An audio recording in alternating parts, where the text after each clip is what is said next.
Morning, folks. I'm Dave Canterbury with Self-Reliance Outfitters and the Pathfinder School. And out here in Southeast Ohio at the Pathfinder School, we teach lots and lots of classes from basic, intermediate, and advanced survival to bushcraft 101, ropes and rigging, wilderness first aid, medicinal edible plants, and lots of other classes that you can choose from by going to our website and checking under the training tab at selfrelianceoutfitters.com. What I want to do today is I want to start a short mini series with you guys that will encompass about 5 videos covering what I would consider my top 5 survival firearms. And we're going to start this in no particular order of what I think is best, or what my opinion is of which one's better than the other one, because they're all viable options for you. You have to think about what you're looking for, what the advantages and disadvantages are, and what the environment, terrain, and the game that you plan to hunt is in your particular geographic location. So what we're going to talk about today is we're going to talk about the Henry AR7 survival rifle. All right, so the Henry AR7 is a semi-automatic survival rifle based on the Charter Arms AR7 that was made and used by the U.S. military. The rifle itself all folds into the buttstock, which is fairly large, but it also enables this firearm to float for a certain amount of time if it's dropped overboard. So if you are canoe tripping, things like that, you want a firearm with you as a survival firearm for small game hunting in a canoe, and that matters to you in case it falls out of the canoe, then something that floats like this may be your best answer.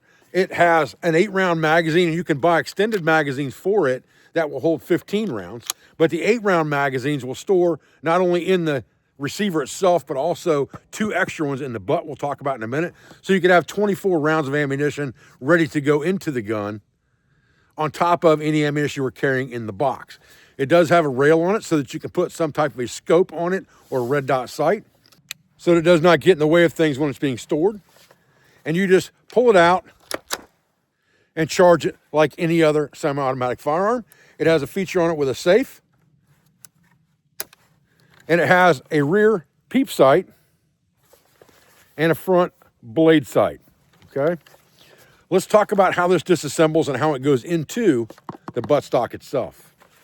Okay, so we'll reverse this and disassemble the firearm. So the first thing we would do is you have a collar here that unscrews the barrel from the receiver. So you unscrew that, and you can see that there is an alignment pin there that it drops into, so that when you put that on, it drops into that alignment pin, and then you just screw it down and you're ready to go, all right? That is your barrel assembly. Now you have a screw here in the bottom of the stock that holds the bolt carrier and receiver assembly. You can leave a magazine in this firearm if you want to, or you can store it empty. My suggestion is it comes with 2 magazines. You buy at least a 3rd magazine so that you can store 1 in the receiver itself and 2 in the back of the firearm. You have a tensioning bolt here that basically you just loosen up so that the receiver can be removed from the stock.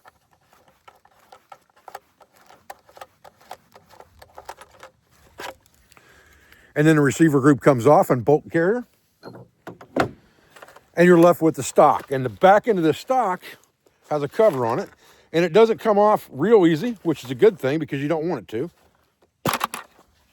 And you can see that there are 2 magazines stored in the buttstock itself so that you can carry 3 magazines. So you put your magazines in. You've got a spot for the barrel itself, and you have a spot here for the receiver. And again, you can store that receiver with a magazine in it, so you have 1, 2, 3 magazines. You put the buttstock back on, the buttstock cover back on, and this is what you're carrying inside a backpack or in your canoe if you want to carry it disassembled. And again, it's made so that it does float for at least a few minutes if it falls overboard in the water. Now, as you can see here, depending on the backpack that you have, this is the black prototype of the Pathfinder Scout Pack, and it has pockets in it that are large enough that you can store that entire buttstock with the buttstock down inside that pocket and just strap it on the side of your pack so that you're carrying your survival firearm with you anywhere you go, and you've got it in case you need it. So to reverse what we just did, we're going to remove the buttstock plate or buttstock cap, however you choose to refer to it. We're going to first pull out the receiver and we're going to put it on the gun. Now you're going to want to, unless you have a place to put all this stuff, you're going to want to put this cap back on here at each part of this assembly so you don't dump stuff out of the buttstock.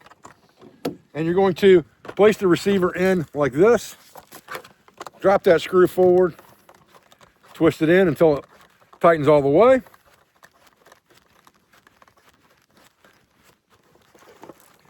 And just make sure it's good and tight. And your receiver and bolt carrier group are in place. You can then open up the buttstock again, grab your barrel out. If you already have a magazine stored in the receiver, you don't need to pull a magazine out, obviously. Line that pin up and drop it on. Drop it down. Screw it down until it's tight. And you are, in essence, ready to go. Unless you're putting some type of an external sight on here, like some type of a red dot or scope, you're ready to go with this just like it is. Now, I have found this to be fairly accurate with just the peep sight on the back and the blade on the front. At 20, 25 yards, it's no problem. I mean, you can hit easily, you know, a group this big around, firing pretty quick successions of shots. I haven't had a problem with it as far as that goes. I've had some people say that their particular AR7 was picky on ammunition. I think some of the older ones before Henry started making the AR7 may have been a problem. But I think if you use the AR7 magazine that comes from Henry with this rifle and you only use Henry magazines in it, you're not going to have problems. I've shot subsonics out of it. I've shot CCI Stingers from it. I've shot hollow points out of it. I'm currently today using 22 mini mags, and I haven't had a single jam to this point with about 200 rounds through the gun itself. So let's get a target set up real quick from our buddies at Right in the Rain, and we will shoot this thing at 20 yards and see how it does. Stay with me. All right, again, these are 8-round magazines, but I'm going to load 5 at a time. Very, very easy magazine to load. There we go, all set. The magazine release is in the front. You can just push it forward with your fingernail right there, and the magazine falls right out. Nice, easy system there. Okay, again, that bolt actually comes in and pushes in and out so it doesn't get in the way when you're loading it back up into storage in the stock. And it's as simple as charging, making sure you're off safe, and you're ready to go.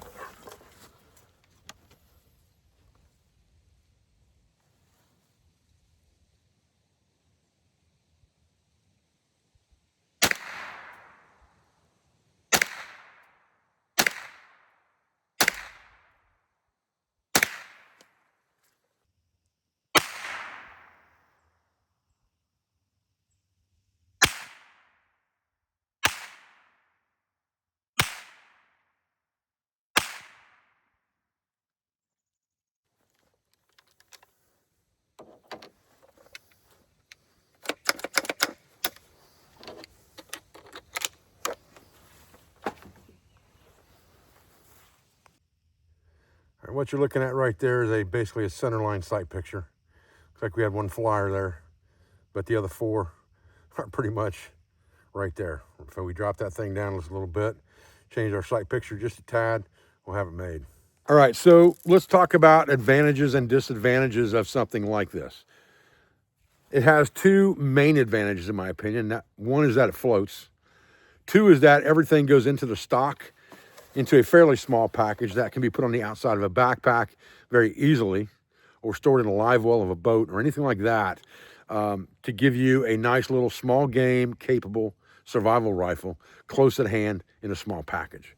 One of the other advantages to this is that it does have a rail built into it, so you can put a more improved sighting device on here, like a red dot or some type of scope if you wanted to.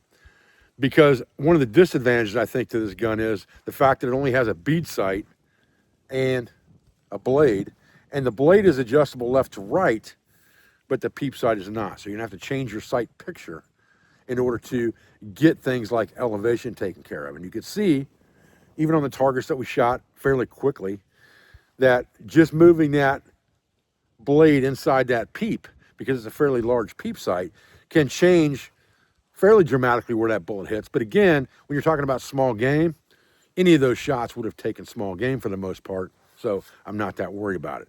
The other disadvantage to this is also its advantage, which is the fact that it's semi-automatic. And from an advantage standpoint, that gives you lots of follow-up shots very quickly. It stores more ammunition inside the buttstock, so you have 3 times the capacity of the single magazine, which is 8 rounds, so you can carry 24. But the disadvantage of something that's semi-automatic is that you can suffer feet jams. Now, we have not seen that problem yet from this firearm, so that's a good thing, but you never know. Also, the more moving parts you have in something like a bolt carrier group and things like that, the more chance you have of failure in the field in the long run. Again, short term, we haven't seen any of that. So this is an A++ survival gun, in my personal opinion, depending on your situation, your environment, and a small game that you would need to hunt to sustain yourself short term. All right, guys, listen, I appreciate you joining me for this quick review of the Henry AR7. It's one of the top 5 guns as far as my pick for a fairly lightweight survival firearm that you can carry. Again, they're in no particular order, and we'll talk about the other 4 in future videos, but I appreciate your views. I appreciate your support. I thank you for everything you do for school, for family, and for business, for all of our sponsors, instructors, affiliates, and friends, and I'll be back with another video as soon as I can, guys. Thanks.